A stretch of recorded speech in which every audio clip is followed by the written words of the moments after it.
What's going on, guys? Welcome to today's YouTube video. So in today's video, we're going to go over all your fat loss questions. So I've got about 20 questions lined up, but we're going to break it into a two-part series. So we're going to cover about 10 questions in this one and then 10 questions in the next video. Okay, starting with question number one. How low should your calories go? So the short answer being your calories only need to go as low as you need them to. Now what I mean by that is you don't want to drop your calories right down to poverty calories from the start because you're going to plateau and you're not going to be able to sustain it. So ideally, you want to be losing fat on as many calories as possible. Now, obviously, this will highly depend on the person, the individual, and the goal, so we're going to touch on how to set your calories in a later question. How long should I cut for? Now, again, this highly depends on the person, the goal, your starting point, and where you want to get to. But I highly recommend you either have a set goal for amount of weeks or amount of weight you want to lose, or both. So for example, I have 12 weeks to lose X amount of weight, or I'm going to cut for 4 months and ideally I'd like to drop 10 kg, for example.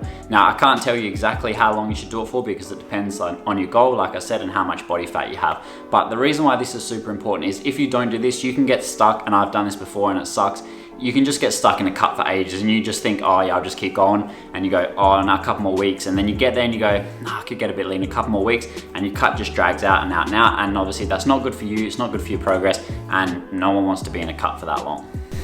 Do you have to do cardio? No, you don't have to do cardio whatsoever, but I highly recommend it, as not only is it good for your heart health, but doing cardio is going to increase your expenditure. Therefore, you're going to be able to eat more calories, which I think will make the diet a lot more sustainable. Also, there has been studies to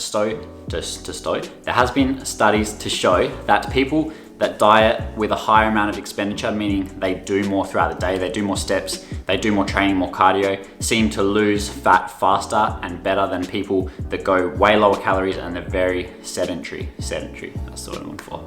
Will I lose all my muscle? No, you will not lose all your muscle, but this is why it's very important to, number one, keep your protein intake very high, and number two, continue with your weight training. If you don't do these two things, you'll still lose weight on the scale in a calorie deficit, but you'll more than likely create that skinny fat look. So the weight will go down, but you're still not gonna like the look in the mirror. Do you have to cut out carbs and fats? Now, obviously you will have to cut out some calories and you're gonna wanna take these from carbs and fats because you always wanna keep your protein high, but you don't wanna just tank your carbs and fats. My recommendation would be to keep your fats at the lowest possible you can before going into health issues, and to keep your carbs as high as possible.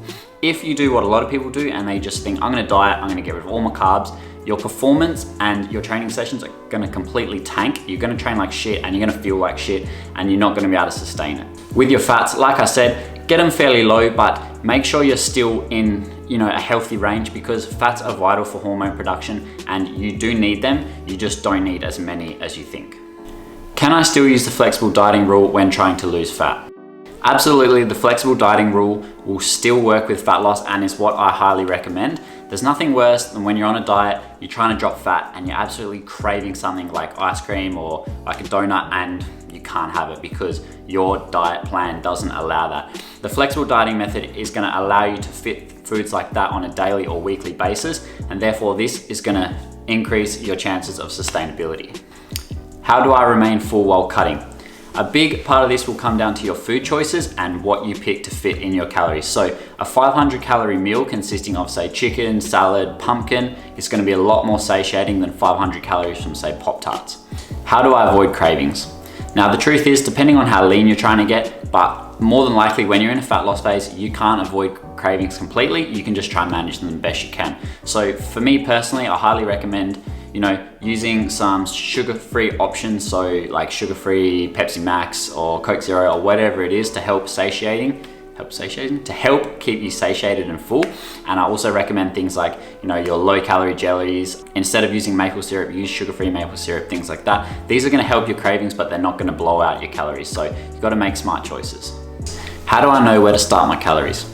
Now, a super easy way for this is you just go onto Google, you go a TDEE calculator, which means total daily energy expenditure. Now, when you're looking for these, one that asks you more questions is probably going to be a bit more accurate because they've got more details to go off. You then find that will give you your total daily energy expenditure, which should be about your maintenance calories. From there, you're going to want to take some calories away to create that calorie deficit, and then that is what's going to help create a fat loss phase. I highly recommend dropping at least 20%, if not a little bit more, from your starting calories. So for example, if the calculator spits out 2,500 as your maintenance, take 20% off that, and that's the calories you want to start with. If you do less than this, your progress is more than likely going to be very slow. You're going to get disheartened and you're not going to want to continue the fat loss phase. If you do more than 20%, that's fine, but you just got to think you're going pretty aggressive, which means you will get pretty good results. Your fat loss will be fast, but you got to think, can I sustain this? How long can I do this for? And is this going to get me to my end result? If you want to be super strict with this, I would recommend eating at maintenance for 2 weeks.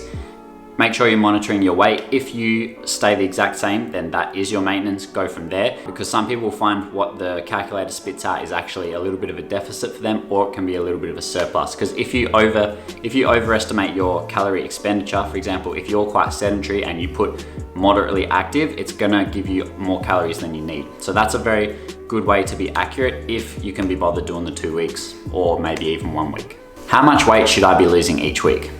Now again, this is a very personal question and it depends on how much fat do you have to lose, how big's your deficit, all those type of things. But what I personally recommend is, if you should be tracking your weight and progress photos and whatnot. If you're not dropping at least a few hundred grams on average per week, my personal opinion, it's a bit too slow and you're probably not in a calorie deficit. So then I would not jump straight away and be like, oh, my calories are too high. I would ask myself, okay, was I 100% compliant this week? If so, then yeah, I need to change something. I either need to expend more energy or I need to decrease my calories. But first of all, if you're not 100% compliant, then I would make sure I get 100% compliant before I start taking calories away. This is why it's super important to track your progress week to week and be as accurate as you can. So for example, weighing yourself every single day is a good idea in my opinion, and then you take the weekly average, you compare that to the next weekly average. If you just check your weight one day, check your weight the next day and think, oh, it didn't drop or it went up, it's gonna fluctuate. That's what weight does, it depends, like, did you go to bed at the same time? Did you drink more water? Did you eat a bit closer to bed than the night before, etc, etc. So therefore you need to take the averages week to week. That's probably going to be your best way to see, am I dropping a few hundred grams? Yeah. So guys, thanks for watching. I hope those tips helped. Stay tuned because you're up there. Stay tuned because we have 10 more questions coming. If you guys have anything else you'd like me to go over on fat loss, or if you have any more questions, just pop them down below and I will try and include them in the next video. Don't forget to like, subscribe, and leave me a comment. Let me know what you think, and I will see you in the next one.